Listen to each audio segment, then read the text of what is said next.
오늘 난 내 인생에서 가장 큰 결정을 했어요. 72년을 살면서 처음으로 완전한 새 출발을 하기로 했죠.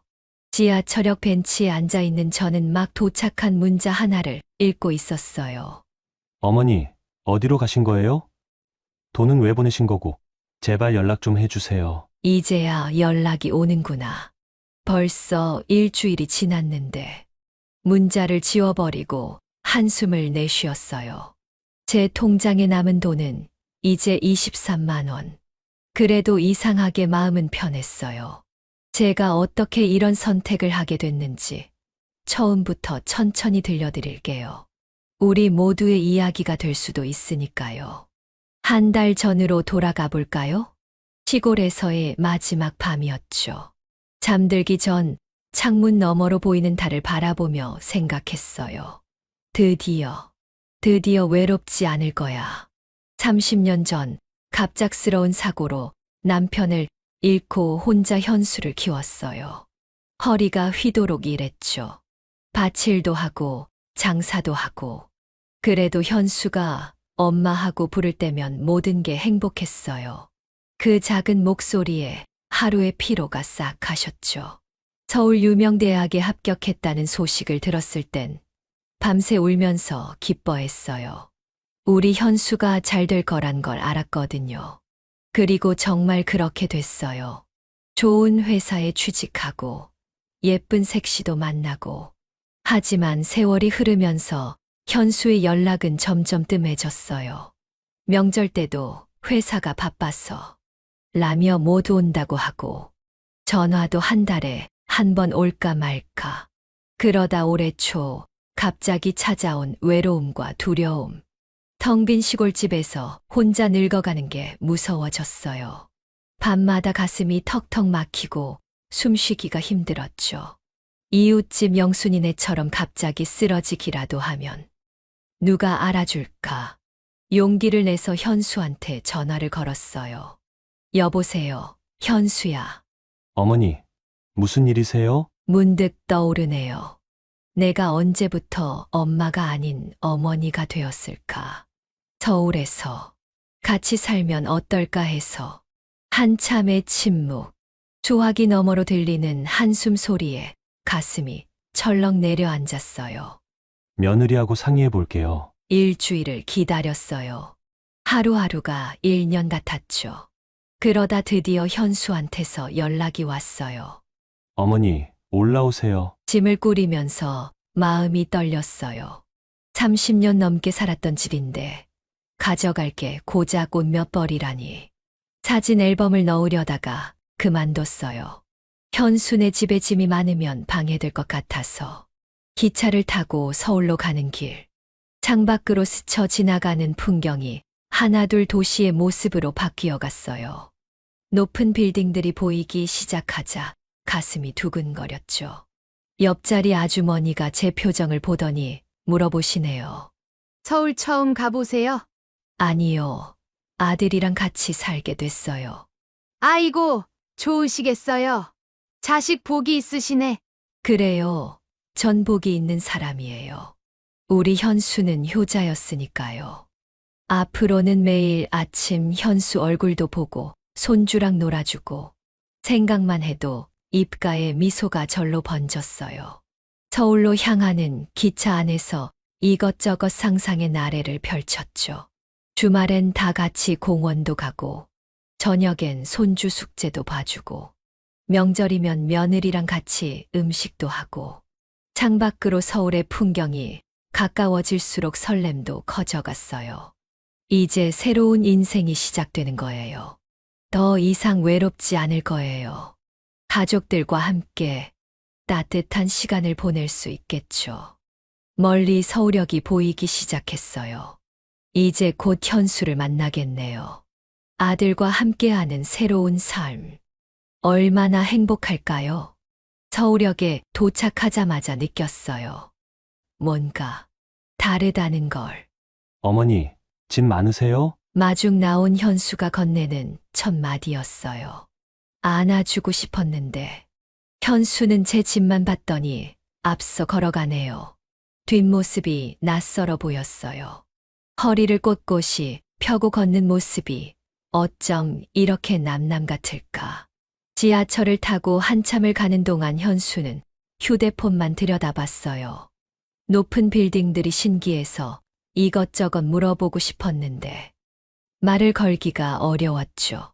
이번 역에서 내려요. 1시간째 처음 들리는 현수의 목소리에 깜짝 놀랐어요. 아파트 현관문을 열자 며느리가 나와 있었어요. 어머님, 인사는 했지만 반갑지 않다는 게 표정에 그대로 드러나네요. 할머니가 누구야? 5살짜리 손주가 며느리 뒤에 숨어 쳐다보고 있었어요. 안아보고 싶었지만 며느리의 날카로운 시선이 느껴져서 망설여졌죠. 민준아, 인사드려야지. 며느리가 손주의 등을 살짝 밀었지만 민준이는 그대로 방으로 도망가 버렸어요. 짐은 작은 방에 두세요. 민준이 장난감이 좀 있어서. 며느리의 말에 고개를 끄덕였어요. 작은 방이라고 해봤자 창고처럼 쓰던 곳이라는 걸 금방 알 수 있었죠. 짐을 풀면서 마음을 다잡았어요. 괜찮아. 시간이 지나면 나아질 거야. 그날 저녁 식탁에 앉아 있는데 숨이 막히는 것 같았어요. 아무도 말을 하지 않아요. 수저 부딪히는 소리만 덩그러니 들리는 거예요. 제가 설거지 할게요. 며느리의 한숨 소리가 들렸어요. 그럴 필요 없어요. 식기세척기 있으니까. 다음 날부터 일과가 시작됐어요. 새벽 5시면 일어나서 조용히 청소하고 아침 식사 준비하고 하루 종일 방 안에만 있으려고 했어요. 민폐라도 끼칠까봐. 그래도 가끔은 행복한 순간이 있었죠. 민준이가 방에서 장난감 가지고 노는 소리. 현수가 퇴근하고 들어오는 발자국 소리. 그 소리만으로도 가슴이 따뜻해졌어요. 하지만 점점 이상한 낌새가 보이기 시작했어요. 제가 거실에 나오면 며느리는 한숨을 쉬었고 현수는 퇴근하자마자 방으로 들어가 나오질 않았어요. 어머님, 낮에는 밖에 나가셔도 되는데. 며느리의 말이 귓가에 맴돌았어요. 나가라는 거구나. 그러던 어느 날이었어요. 늘 하던 대로 설거지를 하고 있는데 여보, 어머님 요양원으로 모시는 게 좋지 않을까? 당신이 얘기해. 난 신경 쓰기 싫어. 순간 손에서 그릇을 놓쳐버렸어요. 그래서 모든 게 이해가 되더라고요. 매일 아침 일찍 일어나 청소기 돌리는 게, 밥 먹을 때마다 조용히 있는 게, 방 안에만 있으려고 하는 게, 다 이런 날이 올 거란 걸 알아서였나 봐요. 창밖으로 내다보니 노을이 지고 있었어요. 한 달 전 기차 안에서 그렸던 행복한 상상이 떠올랐죠. 주말에 다 같이 공원 가기, 저녁에 손주 숙제 봐주기, 명절에 며느리랑 음식하기. 이제 보니 그건 다 제 욕심이었나 봐요. 아들도 며느리도 손주도 제가 있을 자리는 없었던 거예요. 그날 밤 잠들지 못했어요. 깨진 그릇 조각을 치우면서도 자꾸만 귓가에 맴돌았죠. 요양원으로 모시는 게. 새벽 2시 창문 밖으로 달빛이 스며들고 있었어요. 아무리 생각해도 이해가 되지 않았어요. 내가 뭘 그렇게 잘못했을까?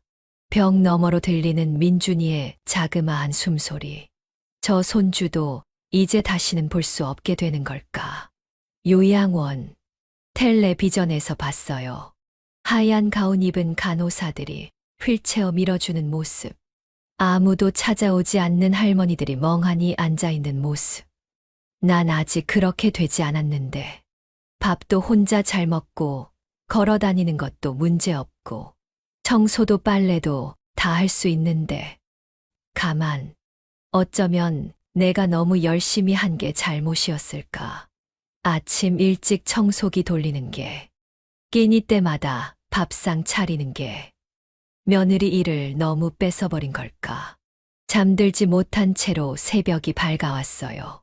거실 소파에 멍하니 앉아 있는데 며느리가 놀라더라고요. 어머님, 벌써 일어나셨어요? 목이 메었지만 꾹 참았어요. 어제 이야기 들었어요. 며느리의 표정이 순간 굳어졌다가 이내 단단해졌어요. 그럼 잘 됐네요. 어차피 말씀드리려고 했거든요. 책상 서랍에서 뭔가를 꺼내더니 제게 내밀었어요. 요양원 브로셔였어요. 여기가 제일 시설도 좋고 프로그램도 많대요. 어머님 또래분들도 많이 계시고. 마치 여행 상품을 설명하듯 말하는 며느리. 손에 들린 브로셔가 무거웠어요. 표지에는 활짝 웃고 있는 노인들의 사진이 있었죠. 비용은 걱정 마세요, 저희가. 현수는 뭐래요? 목소리가 떨렸어요. 아직 말씀 못 드렸어요. 오늘 저녁에. 아, 그래서 어제 현수가 대답을 안 했구나. 며느리 말대로 신경 쓰기 싫었던 거구나. 브로셔를 책상에 도로 놓았어요.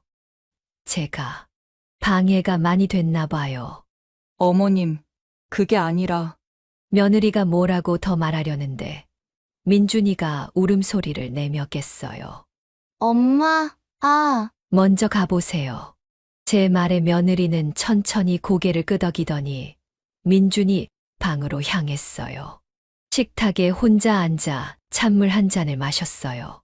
문득 시골집이 생각나더라고요. 좁고 낡았지만 그래도 그곳에선 제가 주인이었는데 현관문이 열리는 소리가 들렸어요. 출근하는 현수였죠. 어머니, 왜 이렇게 일찍? 평소와 다를 바 없는 목소리. 어제 그 대화를 나눈 사람이 맞나 싶을 정도로 담담한 목소리. 현수야. 부르고 나니 목이 메었어요. 우리 현수가, 내 새끼가 저녁에 뭐 드시고 싶으세요? 오늘은 일찍 들어올게요. 마치 아무 일도 없다는 듯이 말하는 현수. 등 돌린 채로 구두를 신더니 다녀오겠습니다. 한마디만 남기고 나가버렸어요. 창밖으로 출근하는 현수의 뒷모습이 보였어요. 허리를 꼿꼿이 세우고 걷는 모습. 저 뒷모습을 보며 얼마나 자랑스러워 했었는지. 문득 옛날 생각이 났어요. 현수가 5살 때였나. 열이 펄펄 나는데도 약값이 없어서 동네 아주머니한테 겨우 돈을 빌려 병원에 데려갔었죠. 간호사가 주사 놓을 때 얼마나 울었던가. 그때 현수가 그랬어요. 엄마, 나 다 크고 나면 엄마 아프지 않게 해줄게. 그런데 이제는 내가 짐이 되어버렸구나. 방으로 돌아와 창가에 앉았어요. 아침 해가 점점 높이 떠오르고 있었죠. 이제 어떻게 해야 하나? 요양원에 가야 하나? 시골로 돌아가야 하나? 창가에 앉아 온종일 생각했어요. 마당 있는 집에서 살던 제가 이제는 창문 너머로 하늘만 보고 있네요.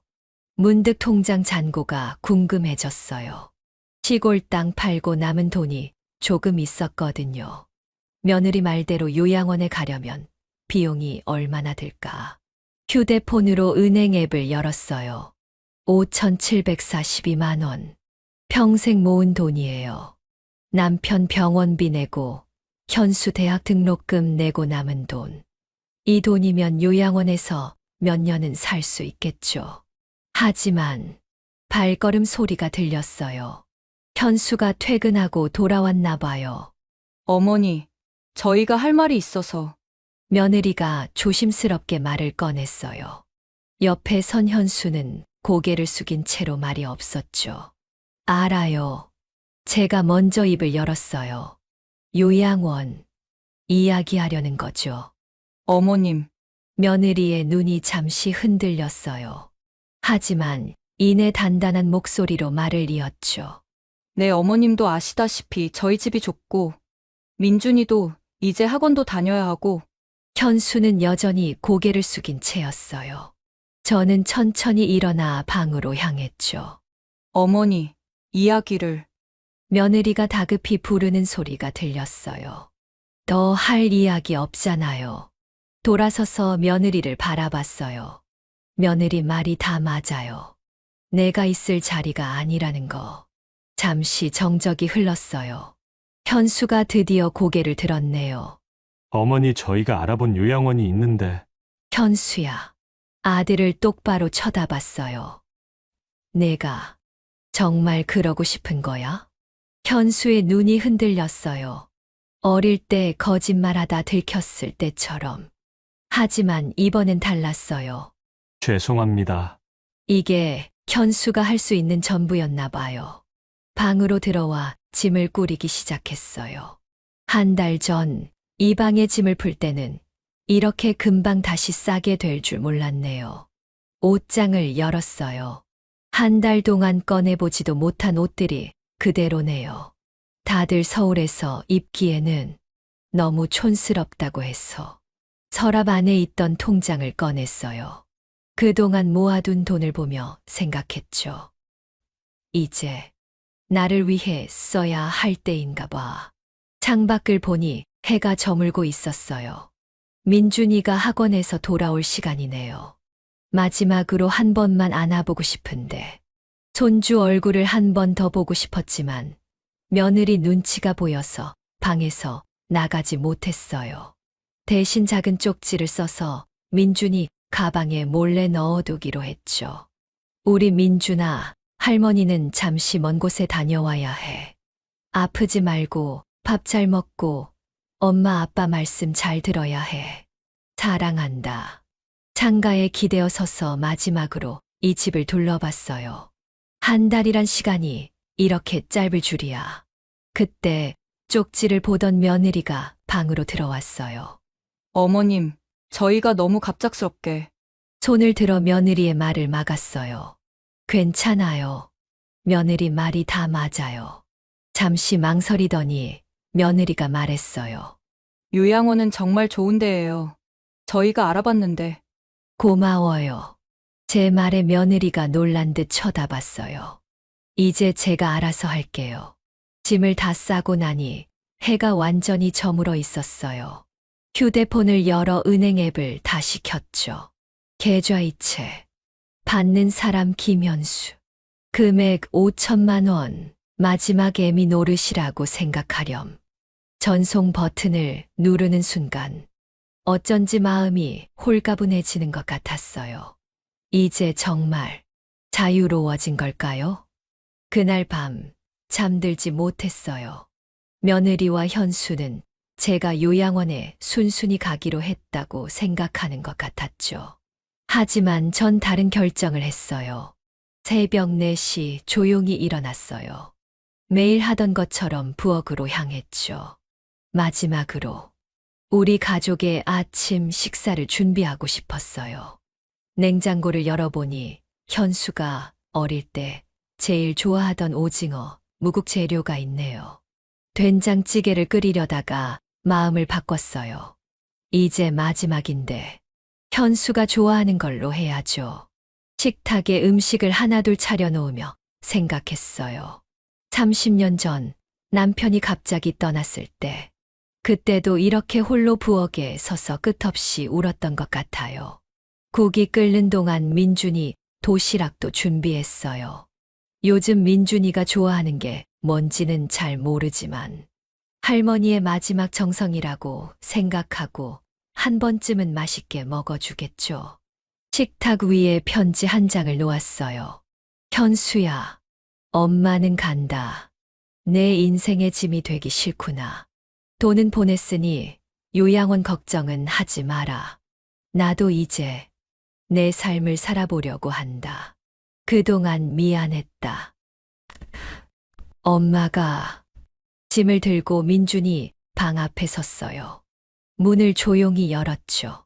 새근새근 잠든 민준이의 얼굴을 마지막으로 보고 싶었거든요. 우리 민준아. 속삭이듯 말했어요. 할머니가 많이 안아주지도 못하고 같이 놀아주지도 못해서 미안해. 베개 밑에 작은 봉투를 살짝 넣어뒀어요. 제가 평생 모아둔 금반지예요. 나중에 크면 할머니 생각 가끔 해주렴. 현수 부부의 방 앞도 지나쳤어요. 문은 굳게 닫혀 있었죠. 작게 인사하고 돌아섰어요. 신발장에서 제 낡은 운동화를 꺼냈어요. 한 달 동안 한 번도 신지 못했네요. 현관이 너무 예쁜데 촌스러워 보일까봐 아파트 현관문을 열었어요. 초여름 새벽 공기가 차가웠어요. 엘리베이터를 타고 내려가는 동안 울지 않으려 애썼어요. 이제 다시는 이 집에 오지 않을 거예요. 돌아보지 않을 거예요. 복도 끝에서 경비 아저씨가 인사를 하시네요. 어르신, 이렇게 일찍 어디 가세요? 네, 좀 다녀오려고요. 마지막 인사였지만 평소처럼 담담하게 말했어요. 아파트를 벗어나자 발걸음이 가벼워졌어요. 등 뒤로 해가 떠오르고 있었죠. 문득 웃음이 나왔어요. 30년 동안 홀로 살면서 늘 뒷모습만 보여주던 현수가 미웠었는데, 이제는 제가 먼저 등을 돌리네요. 구름 한 점 없는 하늘을 올려다봤어요. 이상하게도 두렵지 않았어요. 오히려 설렜어요. 지하철역으로 향하는 길, 매일 아침 청소하던 복도를 지나고 매일 저녁 현수를 기다리던 정류장을 지났어요. 한 달 동안의 기억이 스쳐 지나가네요. 더도 말고 덜도 말고 이 정도면 됐어요. 지하철역 벤치에 앉아 통장을 열어봤어요. 5천만 원을 보내고 남은 742만 원. 이제 이게 제 전부네요. 하지만 이상하게도 불안하지 않았어요. 오히려 마음이 편했죠. 휴대폰에서 짤막한 알림음이 울렸어요. 현수가 보낸 문자였어요. 어머니, 어디로 가신 거예요? 돈은 왜 보내신 거고?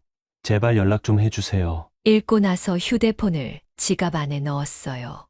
이제 더 이상의 연락은 필요 없을 것 같아요. 역 안내방송이 울리기 시작했어요. 이번 열차는 앞으로 어디로 가야 할지, 어떻게 살아야 할지, 아직은 모르겠어요. 하지만 이상하게도 발걸음이 가벼웠어요. 마치 오랜 짐을 내려놓은 것처럼. 지하철을 타고 한참을 달렸어요. 종점까지 가보자 싶었는데 문득 낯익은 풍경이 보이더라고요. 3년 전 현수 결혼식 때 왔던 동네였어요. 충동적으로 내렸어요. 허름한 원룸들이 많은 동네였죠. 월세가 싸다고 들었던 기억이 났어요. 부동산을 찾아 들어갔어요. 할머니, 혼자 사실 거예요? 네. 조용히 지낼 만한 곳이면 좋겠어요. 젊은 부동산 사장님이 이것저것 친절하게 보여주시더라고요. 보증금 500만 원에 월세 35만 원. 연세 드신 분이 살기엔 좀 좁지 않겠냐고 걱정하시는데 전 괜찮다고 했어요. 그날로 계약했어요. 보증금 빼고 나니 통장에 남은 돈이 242만 원. 식당이나 가게에서 일자리를 찾아봐야겠어요. 짐을 풀고 있는데 옆방 아주머니가 놀러 오셨어요. 어머, 연세 드신 분이 혼자 사시게? 궁금증 가득한 표정이었죠. 네, 새로운 시작하려고요. 제 대답에 아주머니가 잠시 놀란 듯 했다가 이내 환하게 웃으셨어요. 저랑 똑같네요. 저도 2년 전에 그렇게 시작했어요. 그렇게 첫 친구가 생겼어요. 혼자 살게 된 사연도 비슷했죠. 딸의 눈치를 보다가 결국 독립을 선택하셨다고. 다음 날부터 일자리를 찾아다녔어요. 할머니가 이 나이에 무슨 거절도 많이 당했죠. 하지만 포기하지 않았어요. 길 건너 김밥집, 시장 안반찬 가게, 주민센터까지. 하루 종일 돌아다녔어요. 일주일째 되던 날, 시장 안쪽 작은 식당 앞에 섰어요. 설거지 구함이라고 적힌 종이가 창문에 붙어 있었죠. 일하시던 분이 갑자기 그만두셔서 주인 할머니가 한숨을 쉬셨어요. 제가 해볼게요. 제 말에 할머니가 물끄러미 쳐다보시더니 그래요. 한번 해보시겠어요? 그렇게 새로운 일을 시작했어요. 아침 10시부터 저녁 7시까지. 제 나이엔 힘들 거라고들 했지만 전 괜찮았어요. 일하면서 처음 받은 월급이 90만 원이었어요. 적은 돈이지만 제 힘으로 번 돈이라 더 소중했죠. 월세 내고 공과금 내고 45만 원이 남더라고요. 한 달이 지나고 두 달이 지나면서 새로운 일상이 자리 잡기 시작했어요. 아침에 일어나면 동네 한 바퀴를 돌아요. 작은 공원에서 만나는 할머니들과 이야기도 나누고 누가 시켜서가 아닌 제가 하고 싶어서 하는 산책이에요. 점심시간이면 주방 이모들과 도시락을 나눠 먹어요. 내 나이 또래 친구가 생긴 건 처음이에요. 수다 떨다 보면 어느새 시간이 훌쩍 가버리죠. 저녁엔 옆방 언니와 작은 테이블에 앉아 막걸리 한 잔씩 나눠 마시곤 해요. 서로의 하루를 이야기하면서 웃고 떠들다 보면 문득 이런 생각이 들어요. 아, 이게 행복이구나. 어느 날은 길에서 우연히 민준이를 닮은 아이를 봤어요. 가슴이 철렁했지만 이제는 견딜만해요. 가끔 생각나긴 해도 더 이상 아프지 않아요. 석 달째 되던 어느 날 카페에 들어가 커피를 한 잔 시켰어요. 창가에 앉아 지나가는 사람들을 보는 게 새로운 취미가 됐거든요. 문득 거울에 비친 제 모습이 보였어요. 언제부터인가 제 입가에 미소가 걸려 있더라고요. 저도 모르게 중얼거렸어요. 내 인생은 이제부터야. 그래요. 제 인생은 이제부터예요. 72년 만에 처음으로 온전히 제 마음대로 살아가는 인생이에요. 지나가는 행인들 속에서 문득 현수와 닮은 뒷모습이 보였어요. 하지만 더 이상 달려가 붙잡지 않아요. 이제는 알아요. 사랑하는 사람을 놓아주는 것도 자신을 사랑하는 방법이 될 수 있다는 걸. 우리 모두는 누군가의 자식이고 또 언젠가는 누군가의 부모가 되겠죠. 시간이 흐르면서 우리의 역할은 계속 바뀌어 갈 거예요. 하지만 잊지 말아주세요. 나이가 들어도 우리는 여전히 한 사람의 인생이라는 걸.